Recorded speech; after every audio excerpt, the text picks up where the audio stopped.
জগন্নাথ দেবের ছবি নাকি পাপোশের মধ্যে। ছি ছি ছি, কি অবস্থা! হিন্দুরা আজকে কোন পর্যায়ে পৌঁছে গেছে!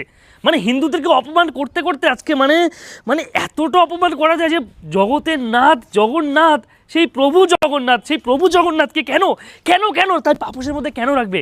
এটা রেখেছে কারা জানেন? আলি এক্সপ্রেস নামক একটা ওয়েবসাইট, যেখান থেকে এই পাপোশগুলো বিক্রি হচ্ছে। একবারও ভেবে দেখেছেন? মানে আমি তো ভাবতেই পারছি না, আমার মাথায় হাত দেখার পর মানে এতটা অবাক কাণ্ড কী করে হয়! ছি ছি ছি ছি, এই আলী, যেখানে জগন্নাথ আমাদেরকে, যেখানে ব্রহ্ম পদার্থ রূপে মানা হয়, যেখানে জগন্নাথ হচ্ছে ব্রহ্মের অংশ বিশেষ, যাকে আমরা জগতের নাথ বলি, সেই জগন্নাথকে নিয়ে সত্যি আমরা ভাবতে পারছি না। আজকে হিন্দুরা কি সব, অন্য কথাটা বলতে পারছি না, বাজে কথাটা বলতে পারছি না, হিন্দুরা আজকে ওটাই পরিণত হয়েছে যে তারা একটা প্রতিবাদ করতে পারে না?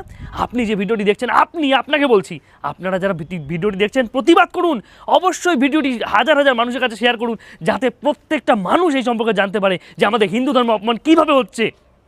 এই অপমানের বদলা কিন্তু আমাদের নিতেই হবে।